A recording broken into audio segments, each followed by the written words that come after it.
आजचा जो संदेश आहे आपली लाईन नसल्यामुळे मी तुम्हाला या दाखवू शकणार नाही, पण मी आपल्या ग्रुपमध्ये ह्या सगळ्या गोष्टी पाठवेल. आणि आजचा संदेशाचा जो विषय आहे तो म्हणजे आध्यात्मिक युद्ध. आणि आपल्याला माहीत आहे की आपल्या देशात सुद्धा मागील दिवसात किंवा करंटली हे युद्ध चालू आहे. आणि मी पुण्यात जेव्हा फ्लॅटमध्ये झोपलेला असतो आणि खूप जवळून तिथून विमानं जातात आणि असं एखाद्या वेळेस असं एकदम असं वाटतं की अरे काय गेलं इकून, आणि मनुष्य घाबरून जातो. आणि हे जे युद्ध आहे ज्या दोन देशामधलं, आणि आपल्याला माहीत आहे की या युद्धामुळे कोणाचाच लाभ होत नाही. पण याच्याहीपेक्षा जे मोठं युद्ध आहे आणि ते युद्धाविषयी आपण बघणार आहोत. कारण हे जगिक जे युद्ध आहे ते कदाचित तुम्ही असाल त्या युद्धात किंवा नसाल, पण जे आध्यात्मिक युद्ध जे आपण लढणार आहोत किंवा लढत आहोत त्याच्यात तुम्ही सगळे आहात. तुम्ही त्याच्यात सगळे आहात. आणि म्हणून तुम्ही या युद्धाविषयी अजाण न राहता ते युद्ध कसं लढावं आणि हे युद्ध काय आहे हे तुम्हाला समजणं फार आवश्यक आहे. आणि म्हणून आजचा जो विषय आहे ते म्हणजे आध्यात्मिक युद्ध. आणि हे आध्यात्मिक युद्ध जे आहे ते कशामध्ये आहे ते आपण बघू. तर हे युद्ध हे प्रकाशामध्ये आणि कशामध्ये आणि अंधारामध्ये, या प्रकाशामध्ये आणि अंधारामध्ये, हे चांगल्यात आणि वाईटामध्ये, हे स्वर्ग आणि नरकामध्ये, हे ख्रिस्त आणि सैतानामध्ये. आणि हे जे युद्ध आहे ते सदैव चालू आहे. जोही व्यक्ती या जगात शरीराने जन्मला तो व्यक्ती या युद्धात सामील झालेला आहे. आणि म्हणून तुम्हाला हे समजणं, या गोष्टीविषयी तुम्ही ज्ञान असणं आणि या गोष्टी कशा या युद्धात असं आपण आलो आणि हे युद्ध कसं लढावं आणि आपला शत्रू कोण आहे आणि या युद्धात जर आपण फसलो तर आपण किती वाईटरित्या मारल्या जाऊ, या सगळ्या गोष्टी आजच्या संदेशातून आपण बघणार आहोत. आणि म्हणून जसं मी तुम्हाला सांगितलं तुमच्यासाठी एक खूप चांगलं प्रेझेंटेशन मी बनवलं होतं, पण काही हरकत नाही, मी तुम्हाला ग्रुपमध्ये त्या गोष्टी पाठवेल. पण इपिस्करासपत्र 6:10 म्हणतं, शेवटी प्रभूमध्ये बलवान होत जा आणि त्याच्या सामर्थ्याने सशक्त व्हा. हे वचन मी तुमच्यासाठी वाचतो. सैतानाच्या काट इपिस्करासपत्र 6:10-18. सैतानाच्या कारस्थानी योजनेविरुद्ध उभे राहता यावे म्हणून देवाची संपूर्ण शस्त्र सामग्री धारण करा. कारण आपले झगडणे रक्त आणि मांसाबरोबर नाही, सत्ता दिशाविरुद्ध, अधिकाऱ्यांविरुद्ध, या अंधकारातील जगाच्या अधिपती बरोबर आणि आकाशातील दुष्ट आत्म्याविरुद्ध आहे. म्हणून या गोष्टी आपण बघणार आहोत. तर सगळ्यात पहिली गोष्ट म्हणजे काय, तर तुमचं युद्ध कधीच एखाद्या मनुष्यासोबत नाही. म्हणून ही गोष्ट पहिले समजून घेणे का कुठला मनुष्य किंवा माझं कुटुंब किंवा माझं परिवार किंवा माझे लोक हे माझे दुश्मन आहे. तुम्ही मूर्खतात आहात. वचन सांगतं की हाडा मांसासोबत तुमचं युद्ध नाही, तर तुमचं युद्ध जे आहे ते सैतानासोबत आहे. एक म्हणजे पहिले तुम्हाला तुमचा शत्रू समजणे. कारण आज सैतान म्हणजे काय झालं, एक हसणारी गोष्ट झाली. कारण सैतानाचा जो कट काय असतो की तुम्हाला त्याच्याविषयीचं सिरियसनेस कळूच नाही. म्हणून असतं लोक, तुम्हाला माहिती आहे का, दुकानाचं नाव डेव्हिल्स शॉप किंवा एखाद्या वस्तूचं नाव सैतानी हे. कारण आता सैतान अशी एखादी सुंदर गोष्टी काय केली त्याने बनवली. म्हणूनच लोक सैतानाचं म्हणजे कॉस्ट्युम घालतात, त्याचं रूप घेतात, लहान मुलांना सैतानासारखं काय करतात, त्यांना ड्रेस देतात. कारण आज सैतानाने तुम्हाला असं लोकांना फसवलं आहे का त्याच्याविषयीची जे गंभीरता जर संपली लोकांच्या मनात आणि भय निघाला तर काय होऊन जाईल, ते सैतानासारखेच वागतील. पण सैतान हा फार वाईट आहे. आणि म्हणून तुमचा जो शत्रू सैतान आहे याच्यापासून तुम्ही कसे सावध असा, त्याचा कट कसा राहील हे तुम्हाला समजणं आवश्यक आहे. म्हणून सगळ्यात पहिला मुद्दा म्हणजे काय, तर तुमचा जो शत्रू जो आहे तो कधीच मनुष्य नाही, तो कधीच कुठला व्यक्ती नाही, तर तुमचा शत्रू जो आहे तो आहे सैतान आहे. दुसरं, त्याचा जो मारा आहे, कारण शत्रू तुम्ही जर बघत असाल है की नाही, आपल्याला सांगितलं जातं की प्रिसाइज अटॅक म्हणजे काय, की जेव्हा भारताने पाकिस्तानवर अटॅक केला त्यांनी ते बरोबर ती जागा तिथे बरोबर ते मिसाईल टाकल्या जातं का ते तिथंच फुटावी आणि ती जागा काय करावी, नष्ट व्हावी. तसा सैतान सुद्धा प्रत्येक जीवनात, प्रत्येक व्यक्तीच्या मनात, प्रत्येकाच्या जीवनात योजनापूर्वक घात करतो. म्हणून तो योजनापूर्वक तुमची सगळी परिस्थिती, तुमचं सगळं जीवन, तुमचे सगळे विचार हे सगळे तो पारखतो आणि योजनापूर्वक तुमच्या जीवनावर, तुमच्या आत्म्यावर घात करतो. पहिले आपण बघितलं आपला शत्रू जो आहे तो सैतान आहे. दुसरा, तो योजनापूर्वक तुमच्यावर हमला करतो. तिसरा, ही जी गोष्ट आहे ती काय आहे, या सगळ्या दुष्ट आत्म्याविरुद्ध आहे. म्हणजे सैतान काय करतो, हा जे दुष्ट आत्मे जे आहेत ते तुमच्यावर आणि तुम्हाला त्रास देण्यासाठी किंवा तुम्हाला सत्यापासून दूर ठेवण्यासाठी सदैव प्रेरित असतात, सदैव कार्य करत असतात. लक्षात ठेवा, मी तुम्हाला एक सुंदर गोष्ट सांगतो आणि मी माझ्याविषयीच तुम्हाला सांगतो. माझ्या काही तारणाच्या आधी वाईट सवयी होत्या ज्या कधीच निघाल्या नव्हत्या. त्या लहानपणापासून होत्या आणि प्रत्येकाजवळ असतात. ठीक आहे. आणि म्हणून मी माझी कबुली तुम्हाला यासाठी देतो का तुम्हाला यातून आपलं स्वतःचं चेक करावं. ठीक आहे. आता ही सवय मला समजतं की या सगळ्या गोष्टी वाईट आहेत, या सगळ्या गोष्टी चुकीच्या आहेत आणि मनुष्य स्वतःच्या गोष्टीने सुद्धा प्रयत्न करतो. कारण तो स्वतः ठरवतो मला याच्यात पडायचं नाही आणि ती गोष्ट सदैव, पण तुम्ही त्याच्यासोबत झगडू शकत ना. मी तुम्हाला एक सुंदर गोष्ट सांगतो. आता जसं मी देवाच्या वचनाचा अभ्यास करतो, हे वाचतो, आत्मे म्हणजे एकाच प्रकारचे नसतात. आत्मा व्यभिचारी आत्मा अलग असतो, चोरी करणारा आत्मा अलग असतो. हे आणि हे जे तुम्हाला असं वाटतं की आत्मा म्हणजे मी कसं, मी का घाबरू का, नाही. जर तुम्ही तारलेले नाही आणि जे मी शिकवलं की या ज्या सवयी ज्याच्यामुळे तुम्ही निघू शकत ना, हे सैतानी, हे व्यभिचारी, हे सगळे आत्मे, चोरी करणारा आत्मा, लस्टवाला, म्हणजे कसं की एखाद्या गोष्टीविषयी आपल्याला इतक्या त्या गोष्टीविषयीचा आनंद असतो का त्याच्यामुळे तुम्ही त्याच्या मागे तुम्ही पडता, ते तुमच्यापासून सुटतच नाही. अशी वाईट सवय असणारे असे वेगवेगळे प्रत्येक आत्म्याने जो व्यक्ती तारलेला नाही तो काय असतो, त्याच्यामध्ये तो राहतो. मी तुम्हाला माझ्याविषयी सांगत आहे की जेव्हा मी देवाचे वचन आता जेव्हा वाचतो आणि माझं जीवन मी बघतो आणि जेव्हा देवाच्या वचनातून अरे हे माझ्यासोबत होतं, असा मी होतो, आणि जेव्हा आपल्याला करतो की माझ्यामध्ये असा एक वाईट आत्मा, आता हे आपल्याला काय दिलं जातं माहिती आहे का, आत्मा म्हणजे तो व्यक्ती असा असा आवाज करत असेल, असा असा घाबरत असेल. म्हणून तुम्हाला मी सदैव सांगत असतो की जे दिसणारी गोष्ट अलग असते आणि त्याच्या मागचं जे सत्य असते ते फार भयंकर असते. आणि म्हणून तुमचा जो युद्ध आहे, म्हणून तुम्हाला सदैव सांगत असतो की जर तुम्ही ख्रिस्ताला स्वीकारलं नाही, तुमचं घर म्हणजे जे तुमचं शरीर असतं ते कधीही, दुष्ट आत्मे कधीही येत जा त्यात राहतात. पण जेव्हा तुम्ही ख्रिस्ताला स्वीकारता, देवाचा आत्मा तुमच्यात राहतो.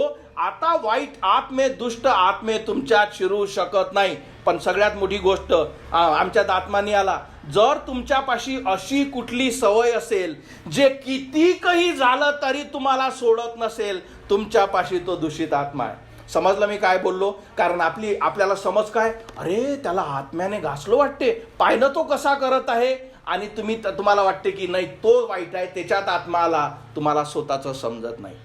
म्हणून समजलं, कारण आत्मे हे कारण वचन काय सांगतं, तो आकाशातील विजेसारखा खाली पडलेला आहे सैतान, आणि तो कोणाला फसवेल म्हणून हे त्याचं सदैव. म्हणून आपण काय शिकवतो, आध्यात्मिक युद्ध तुमचं, हे आध्यात्मिक युद्ध हास माळासोबत नव्हे तर तुमच्या सवयी, तुमचं मन, तुमचे विचार, तुमचं अंतःकरण, जसे जसे तुम्हाला काय सांग लक्षपूर्वक तो काय करतो, तुमच्यावर घात करतो. त्याला माहित आहे तुम्हाला काय आवडतं, त्याला माहित आहे तुमचा छंद काय आहे, त्याला माहित आहे तुम्ही कसे फसवल्या जाल, त्याला माहित आहे का तुमचा वीक पॉइंट काय, आणि त्याच रीतीने तुम्हाला तो काय करतो, घात करतो. समजलं? आणि म्हणून जोही व्यक्ती तारलेला नाही, ज्याने ख्रिस्ताला हाक मारली नाही, कारण तुम्हाला लक्षात ठेवा, तुमच्या शरीरामध्ये फक्त एकच आत्मा एकाच वेळी राहू शकतो. देवाचा आत्मा जेव्हा तुमच्यात येतो आणि तो तुमच्यासाठी सदैव राहतो, तुमच्यावर शिक्का मारला जातो. म्हणून तारण किती महत्वाचं आहे की नाही, तर तुम्हाला प्रत्येक दिशेने तुम्ही या वाईट आत्म्याने काय जातात. मी तुम्हाला स्वतःविषयी सांगितलं का मला कधीच आणि मला सदैव काय वाटायचं, अरे याच्यात लय वाईट आत्मे. मी लहानपणी हे आमच्या शेजारच्या इथं बघितलं एका मनुष्याच्या मनात याच्यात आत्मा आलता कसा तरी करायचा. तुम्ही त्याच्यातच फसले जाता. शैतान कधी तुमचा घात करून तुमच्यामध्ये थांबतो आणि तुम्हाला फिरवतो, वाईटाकडे नेतो, हे तुम्हाला समजत सुद्धा नाही. म्हणून त्याचे जे घात आहे ते लक्षपूर्वक, आणि आपण काय बघितलं, त्याचे जे घात आहे ते योजनापूर्वक, आणि त्या सगळ्या गोष्टीनं तुम्हाला काय करतो, तो फसवतो. दुसरं म्हणून हे खूप महत्वाचं आहे की, आणि एक गोष्ट, शैतान हा फार स्ट्रॉंग आहे. शैतान काय आहे, हा फार स्ट्रॉंग आहे, तो फार शक्तिवान आहे. त्याच्या संग तुम्ही लढू शकत ना. हा एक भयानक अशी गोष्ट आहे. म्हणून तुम्हाला हे संदेश आजचा समजणे आणि याच्यात तुम्ही जागरूक राहणे, कारण याच्यात नुकसान तुमच्या आत्म्याचं आहे.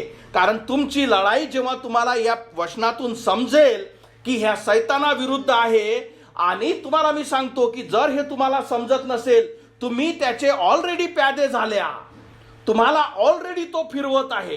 कारण या सगळ्या गोष्टी तुम्ही जेव्हा जन्मले असता आणि जेव्हा तुमची समज चालू होते तेव्हापासून तो तुमच्यावर घात करत आहे.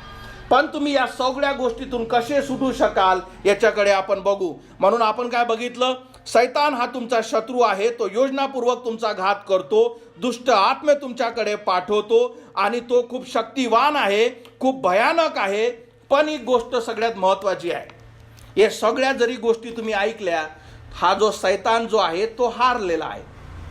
जेव्हा प्रभू येशू ख्रिस्ताने क्रुसावर आपला प्राण दिला तेव्हाच त्याने या सगळ्या पापाची भरपाई केली, आणि तो मारण्यात आला, आणि तिसऱ्या दिवशी मरणावरून विजयी झाला, आणि त्याने शैतानाला काय केलं, हरवलं. आता तुम्ही म्हणाल, अरे आता हा हरवला आहे मग काय फरक पडते, म्हणजे आपण चांगले आहो. एक उदाहरण मी तुम्हाला देतो.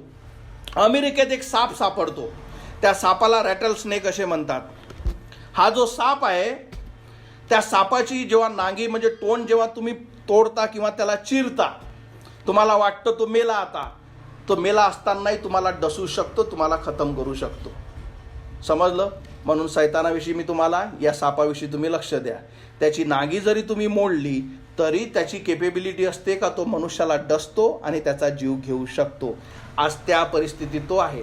जरी क्रुसावर प्रभू येशू ख्रिस्ताने त्याला काय केलं, त्याला हरवलं.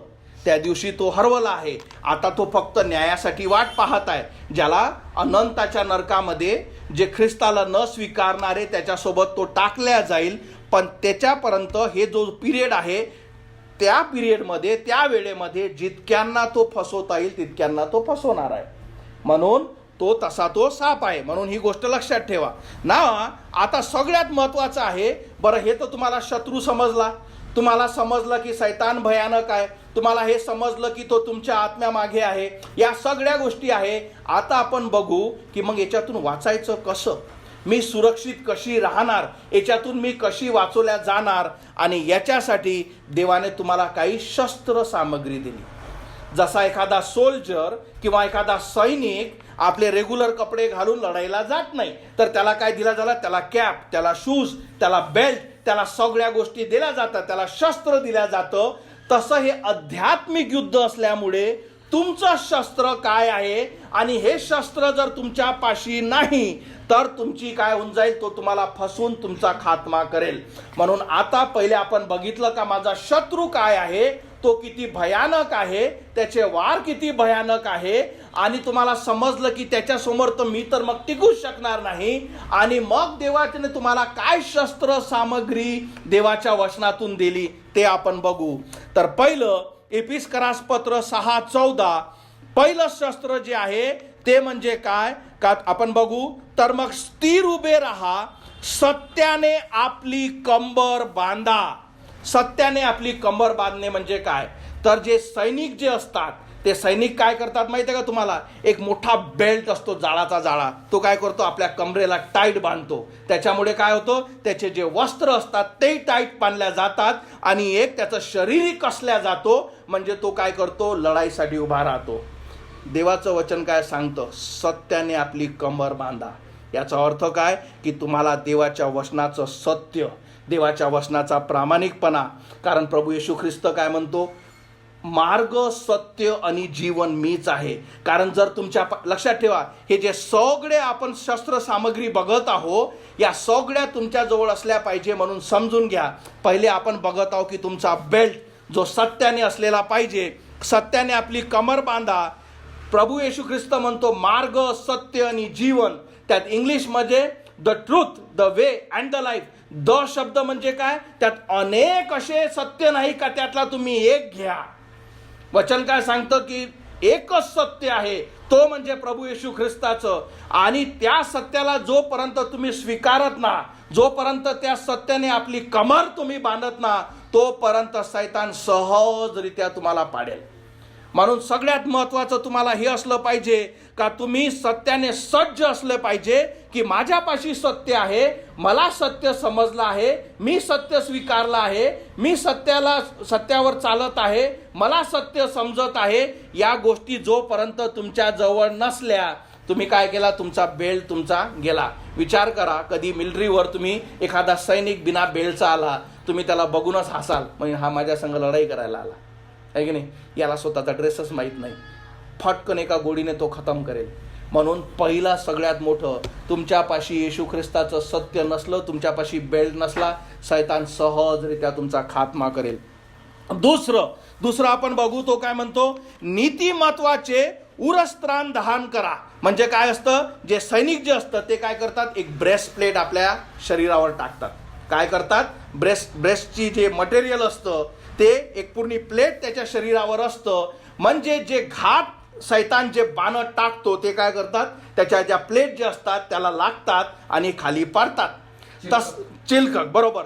तसाच शैतान सदैव काय करत असतो, तुमच्याकडे सदैव हा अटॅक त्याच्या त्याचे जे शस्त्र आहे त्याच्याद्वारे तुमच्यावर टाकल्या जातो. आता हा कसा तुम्ही घ्याल, पहिले बेल्ट तुम्हाला सांगितलं, सत्य स्वीकारणं, प्रभू येशू ख्रिस्त सत्य आहे. दुसरं, नीतिमत्वाचं हे उरस्त्राण कसं तुम्ही घाल, तर तुमचं जीवनात अशी कुठलीच गोष्ट, असे तुमचे कुठलेच पाप उघड नसले पाहिजे. कारण जेव्हा तुमचे पाप उघड म्हणजे जे तुम्ही करत आहात, तुम्ही देवासमोर कधीच कन्फेस केलेले नाही आणि तुम्ही ते करत चालत आहात, शैतानाला ते माहीत आहे.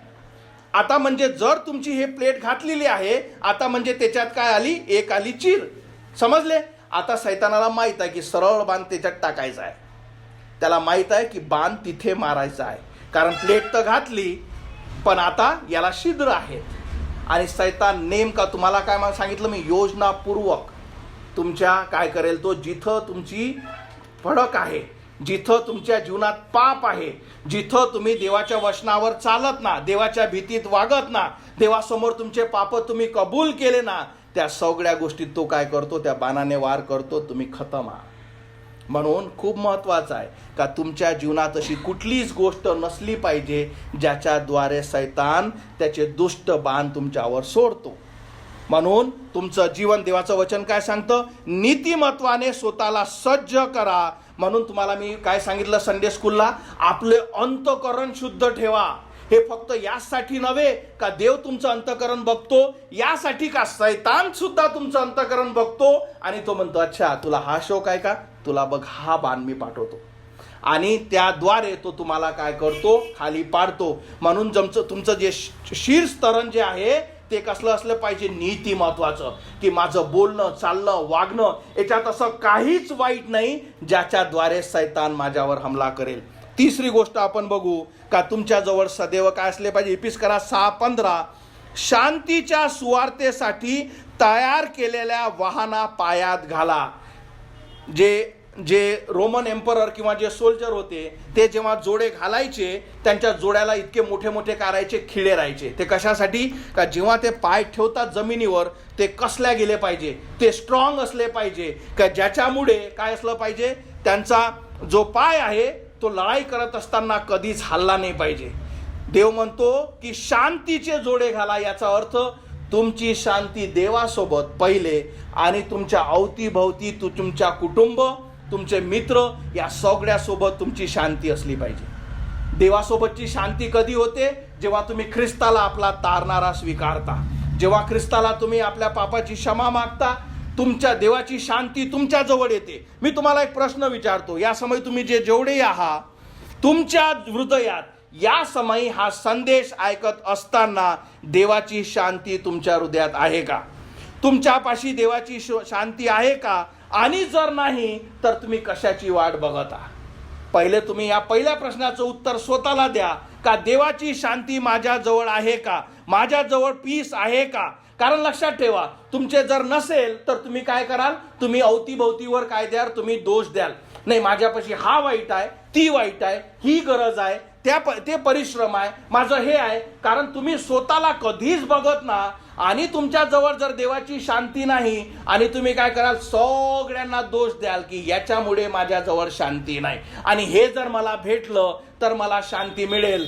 पण जेव्हा तुम्ही स्वतःला बघाल, कारण देवाचं वचन सांगतं की प्रत्येक वाईट आहे, एकही खरा नाही, आणि ख्रिस्ताला जेव्हा आपला तारणारा म्हणून हाक माराल तेव्हा ख्रिस्ताची शांती तुमच्यामध्ये येईल. म्हणून जर तुमच्यामध्ये आजच देवाची शांती नसेल तर तुम्ही स्वतःला विचार करा की मी काय करत आहे? काय तुमचं जगणं, काहीच थोडे तुमचे दिवस आहे आणि आजही देवाची शांती जर तुमच्यापाशी नसेल, याचा अर्थ कारण शांतीचा राजा प्रभू येशू ख्रिस्त याला आपल्या हृदयात तुम्ही कधीच बोलावलं नाही. आणि तुम्ही काय करत आहात? तुम्ही फक्त दुसऱ्यांना की बाबा याच्यामुळे मला शांती नसेल, याच्यामुळे मला त्रास होत असेल, आणि तुम्ही या सगळ्या गोष्टी काय करत आहात? दुसऱ्यामुळे आपण ढकलत आहो का नाही, हे करत आहे, हा माझ्या संग असा वागत आहे, माझा नवरा असा करत आहे, माझा मालक माझा असा करत आहे, नाही तर माझ्या जीवनात शांतीच असती. तुम्ही चुकीच्या गोष्टीत शांती शोधत आहात. म्हणून जोपर्यंत देवाची शांती तुमच्या हृदयात नसेल तोपर्यंत तुम्ही हे लढाई बिलकुल लढू शकत ना. पहिला आपण बघितला कमरपट्टा, दुसरा आपण बघितलं की आपलं शिरस्तरण, तिसरं आपण बघितलं की तुमचे जोडे हे शांतीचे असले पाहिजे. आणि ते कधी होतं? जेव्हा देवासोबत तुमची शांती आहे. आणि देवासोबत जेव्हा तुमची शांती आहे, आणि तेव्हा कुठं काय होतं? तुमच्या जीवनात शांती राहतं. त्याच्याशिवाय कोणाच व्यक्तीच्या मनात कधीच शांती नाही, हे विसरून जा की त्याला शांती मिळेल. तिसरी गोष्ट आपण पुढे बघू की काय आहे? तुमच्यापाशी काय असली पाहिजे? ढाल असली पाहिजे विश्वासाची. कारण वचन काय सांगतं? इफिसकरास पत्र 6:16, नेहमी विश्वासाची ढाल हाती घ्या. म्हणजे तुमची विश्वासाची ढाल हाती घेणे म्हणजे काय? का देवाचे वचन जे तुम्हाला मी शिकवलं, तुमचं मन तुम्हाला फसवेल, देवाचे वचन तुम्हाला सत्याकडे वेळेल. म्हणून जेही संदेश तुम्ही ऐकता, जेही वचन तुम्ही पाठ करता, जेही गोष्टी तुम्हाला सांगितल्या जातं, देवाचे वचन जे शिकवल्या जातं, जे गीतं तुम्ही गाता की प्रभूमध्ये मी विजयी, या सगळ्या गोष्टीची आठवण करत चला.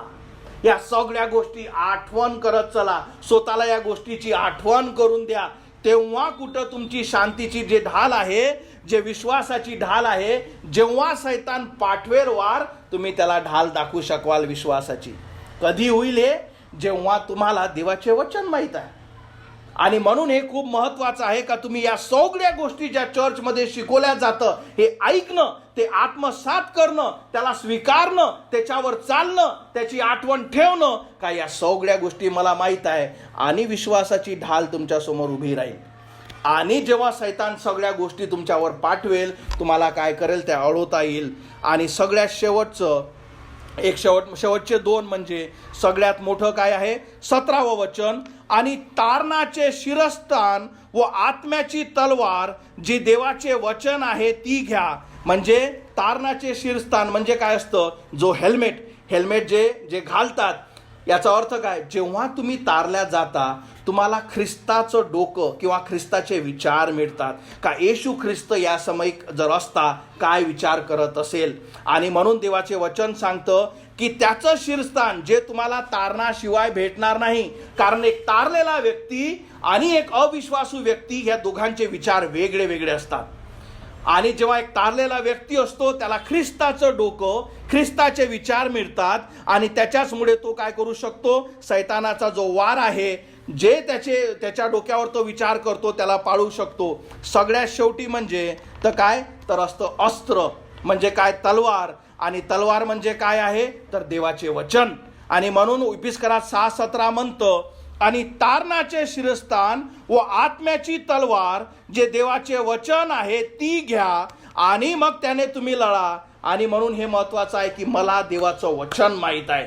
देवाचे वचन हे तलवार आहे. म्हणून तुम्हाला मी देवाचे जे वचन आहे दर महिन्याला आठवणीला किंवा तुम्हाला पाठ करायला आणि तुम्हाला ग्रुपमध्ये सदैव मी पाठवत असतो की देवाचे वचन तुमची तलवार व्हावी. सगळ्यात शेवटी एक गोष्ट आपण बघणार आहोत. या गोष्टी तुम्हाला पटो नाही पटो, याच्याशिवाय तुम्ही लढाई बिलकुल लढू शकत ना. हे इम्पॉसिबल आहे. सत्याची कमरबांध, नीतिमत्वाचे उरस्थान, शांतीचे जोडे, विश्वासाची ढाल, तारणाचे शिरस्थान आणि आत्म्याची तलवार. आता हे सगळं घेतल्यावर काय करणारा शिपाई झोपाला जातो? नाही, तो लढाईला जातो. आता लढाई तुम्ही कशी लढाल? प्रत्येक प्रार्थना आणि विनंतीद्वारे. कारण जो सैनिक असतो त्याचा जो बॉस असतो तो त्याला कमांड देतो. आणि जेव्हा तुम्ही हे सगळं देवाचे अस्त्र घालाल आणि तुम्ही त्या ख्रिस्ताला जो तुमचा मोठा कमांडर आहे त्याला म्हणाल की मला तू सहाय्य कर, तो तुम्हाला चालवतो, तो तुम्हाला दाखवतो. कारण त्याला सगळ्या गोष्टी माहीत आहे. आणि हे सगळं करत असतानाच तेव्हा कुठं तुम्ही ही आध्यात्मिक लढाई जगू शकता. फक्त देवदेव केल्याने, चर्चमध्ये बसल्याने, जे तुम्ही मानत असता ते केल्याने तुम्हाला वाटत असेल का ही लढाई तुम्ही जगू शकाल, तुम्ही ऑलरेडी फसल्या. तुम्ही मला विचारत असाल माझी लढाई कशी जगता? मी रोज याच्यावर जगतो. जसा एखादा कमांडर, एखादा व्यक्ती, एखादा शिपाई रोज चेक करतो आहे की नाही लढाई जाण्याच्या आधी, अरे माझा बेल्ट घातला का नाही, आहे की नाही, याचा अर्थ की माझ्यापाशी सत्य आहे का नाही. दुसरं माझं शिरस्थान, याचा अर्थ अरे माझ्या हृदयात काही पाप तर नाही, अरे माझ्या जीवनात काही वाईट तर नाही.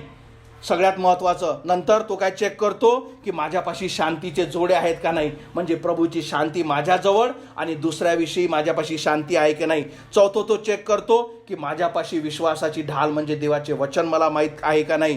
तारणाचे श्रीस्थान म्हणजे तो चेक करतो का देवाचे जे डोके म्हणजे देवाचे विचार ते माझे विचार आहेत का नाही. आणि सगळ्यात म्हणजे देवाचे शस्त्र म्हणजे आत्म्याची तलवार म्हणजे देवाचा शब्द माझ्याजवळ आहे का नाही.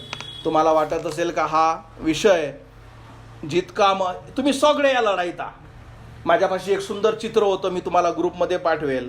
कारण विचार करा, आपल्या डोळ्यासमोर एक विचार करा, एक शिपाई ज्याच्यापाशी हे सगळं शस्त्र घातलेलं आहे आणि असा एखादा व्यक्ती जो आपला पॅन्ट शर्ट घालून उभा आहे. या दोघातले तुम्ही एक एक कॅरेक्टर आहात. एक ज्याने हे सगळं घातलेलं आहे ते तुम्ही आहात, ज्याला हे काहीच मंजूर नाही तो साधा एखादा व्यक्ती उभा आहे. आणि तुम्हाला सांगितलं की सैतान तुमचा शत्रू आहे आणि स्वतःच्या डोक्याने विचार करा या दोघातला कोण टिकणारा. म्हणून हे खूप महत्त्वाचं आहे. तुम्ही प्रत्येक जण आध्यात्मिक युद्धात आहात. प्रत्येक व्यक्तीला आपली लढाई लढण्याची आहे. पण ही लढाई चालू कधी होते? जेव्हा तुम्ही ख्रिस्ताला हाक मारता, जेव्हा त्याला आपल्या पापाची क्षमा होण्यासाठी हाक मारता, त्याला आपल्या हृदयात बोलावता, तुम्ही त्याच्या कुटुंबात येता आणि तुम्हाला या सगळ्या गोष्टीची समज पडते आणि तुम्हाला समजते का मी लढाईत आहे. आणि मग हे देवाचे वचन तुम्हाला समजतं. नाही तर तुम्ही आल्याबरोबर सरळ त्या वाईटाच्या दिशेने आणि नरकाकडे वळता. म्हणून हे युद्ध रिअल आहे. आपल्या देशाचं आपण युद्ध बघितलं, काही दिवस राहिलं थांबून जाईन, चांगले दिवस येतील. पण आध्यात्मिक युद्ध हे तुम्हा प्रत्येकाचं आहे. गरज हे आहे का याच्याविषयी मी अनपढ राहते आणि तशी सरेंडर करते, घेऊन जा मला कुठेही, हा तुमचा निर्णय. की देवाच्या वचनात जे तुम्ही शिकले आहात हे वस्त्रस्थान मी ग्रहण करते. आणि तुम्हाला मी सांगितलं ख्रिस्ताला स्वीकारल्याशिवाय ही गोष्ट तुमच्या जीवनात होणार नाही. आणि जेव्हा तुम्ही ख्रिस्ताला हाक मारता तो तुमचा आत्मा वाचवतो, तुम्हाला त्या युद्धात तो येतो, तुमच्यासोबत तो राहतो, तुम्हाला तो चालवितो. आणि म्हणून तुम्ही त्याच्यामुळे या युद्धात जिंकू शकता. नाही तर तुम्ही त्या सामान्य मनुष्यासारखे ज्याला काहीच कोण्याच गोष्टीचं ज्ञान नाही. मी तुम्हाला एक शेवटची एक गोष्ट सांगतो आणि मी संपवतो. काल माझी बायको आणि मी जेव्हा फिरायला जात होतो आणि मी हा क्राऊड सगळा बघत होतो, ठीक आहे, प्रत्येक व्यक्ती आपल्या गाडीनं आपल्या मजेत चालू आहे. आणि मी विचार केला की पहिल्या सगळ्यात मोठी गोष्ट का देवाने हे सत्य आपल्याला दाखवलं. आपण या व्यक्तींसारखे नाही ज्यांना काहीच माहीत नाही, जरी ते युद्धात आहात त्यांना काहीच माहीत नाही का एवढं भयानक युद्ध त्यांच्या आत्म्यासाठी चालू आहे. एक तर तुम्ही ते असू शकता. आणि मी विचार केला का किती मोठी एक गोष्ट आहे का हे जीवनाचं सत्य आपल्याला माहीत आहे आणि त्याच्यावर आपण चालत आहोत. म्हणून हा निर्णय तुमच्यासाठी सुद्धा, जेव्हा तुम्ही स्वीकारता का नाही हे सगळं नाही, तुम्ही त्या कॉमन पब्लिक टाईप हो की नाही? ज्याला काहीच माहीत, सरळ एक बाण येतो, खतम करून तुमचा आत्मा अनंताच्या नरकात घेऊन जातो, कारण मला माहीतच नव्हतं हे युद्ध आहे.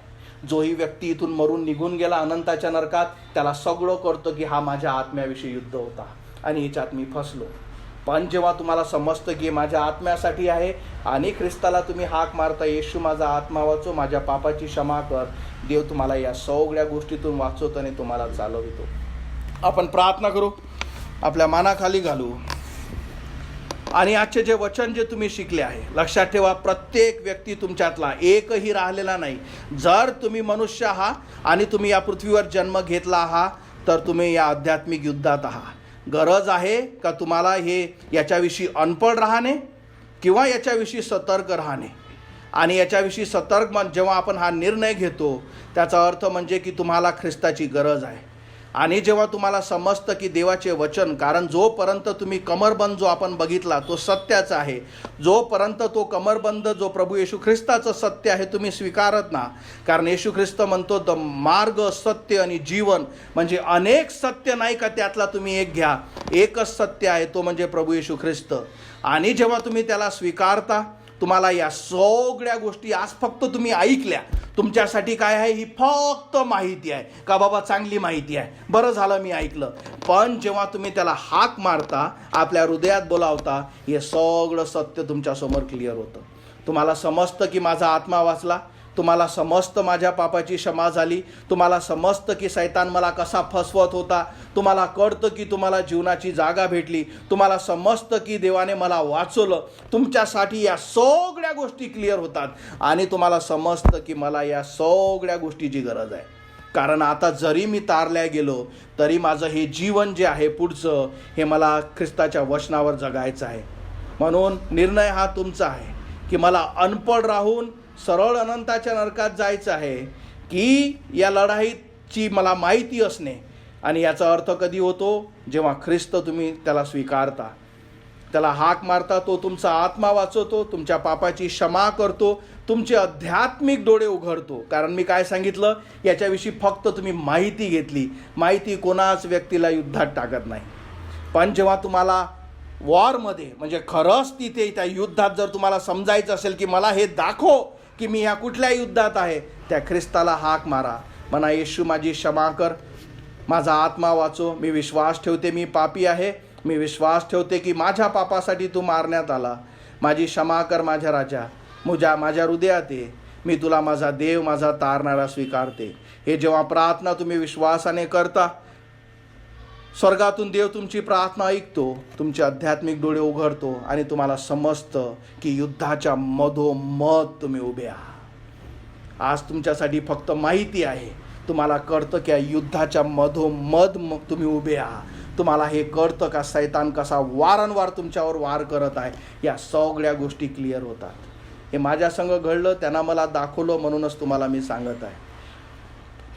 निवड तुमची आहे की मला अज्ञान राहून अंधारात राहायचं आहे, का जो जीवनाचा प्रकाश प्रभू येशू ख्रिस्त आहे त्याला मी स्वीकारायचं आहे. पण जर तुमचा निर्णय असेल त्याला हाक मारा, तो तुमचे डोळे उघडेल आणि तुम्हाला समजेल का तुमचं युद्ध किती मोठं आहे. या जगातलं सगळ्यात मोठं आध्यात्मिक युद्ध त्यात तुम्ही लढत आहात, पण ख्रिस्त तुम्हाला त्यातून वाचू शकतो. हालेलुया. धन्यवाद मानतो येशू, गौरवितो, धन्यवाद देतो आजच्या दिवसासाठी, आजच्या वचनासाठी. प्रार्थना करतो माझ्या राजा, होय प्रभू, आजच्या वचनाद्वारे प्रत्येकाला कळू दे परमेश्वरा, कारण हे प्रत्येकासाठी आहे माझ्या राजा. होय प्रभू, प्रत्येक व्यक्ती, कोणीच यातून वाचला नाही, कोणीच यातून बाहेर नाही, प्रत्येक व्यक्ती या युद्धात आहे. पण प्रभू, जोपर्यंत तू त्यांचे डोळे उघडणार नाहीस आणि तू तोपर्यंत उघडू शकणार नाही जोपर्यंत ते निर्णय घेतील नाही. होय परमेश्वरा, त्यांच्या निर्णयासाठी प्रार्थना करतो, त्यांचे हृदय उघडण्यासाठी प्रार्थना करतो. त्यांना कळू दे की किती भयंकर आहे, किती भयानक आहे आणि किती मोठा तो शत्रू आहे, किती मोठी ही गोष्ट आहे का ज्याला हरवण्यासाठी देवाने आपला एकुलता एक पुत्र येशू ख्रिस्त पाठवला, जो आमच्या पापासाठी मारण्यात आला, गाळण्यात आला, यासाठी का आम्हाला ते युद्ध कळावं, आम्ही त्यातून वाचल्या जावं. आणि होय प्रभू, खूप सारे लोक प्रभू सगळ्या अज्ञानाने मरत आहेत. पण परमेश्वरा, इथे जुळलेल्या लोकांसाठी तू संदेश दिला आहे का त्याने आपले मन उघडावे, हा युद्ध जाणून घ्यावं, आपलं हृदय उघडावं, तुला हाक मारावं. होय प्रभू, इथे जुळलेल्या प्रत्येकासाठी प्रार्थना करतो. होय प्रभू, त्यांना आशीर्वादित कर, जीवनाचं सत्य तू कळू दे. होय प्रभू, त्यांचे हृदय तू उघड, त्यांची पापस्थिती त्यांना तू दाखव, कारण सैतान त्यांना फसवत आहे माझ्या राजा. आणि होय प्रभू, त्यांनी तुला हाक मारावी. होय प्रभू, त्याने ओरडावं तुझ्यासाठी आणि हाक मारावी की येशू मला वाचव, मी मरत आहे. आणि जोही व्यक्ती हाक मारतो, देव त्याचे सगळ्या गोष्टी त्याला पासून बळी करतो, आध्यात्मिक डोळे उघडतो आणि त्याला करतो की आज मी युद्धात आहे. हालेलुया. धन्यवाद मानतो येशू. पुन्हा एकदा प्रभू आजच्या संदेशासाठी, वचनासाठी तुझे धन्यवाद देतो. ही वेळ तुझ्या हाती सोपवितो. पुन्हा इथे जुळलेल्या प्रत्येकाला तू आशीर्वादित कर, सगळ्या गोष्टी तुझ्या हाती तू घे. ही प्रार्थना प्रभू येशू माझा तारणारा याच्या जिवंत नावात मागतो, म्हणून तू ऐक माझ्या प्रभू. आमेन. Praise the Lord.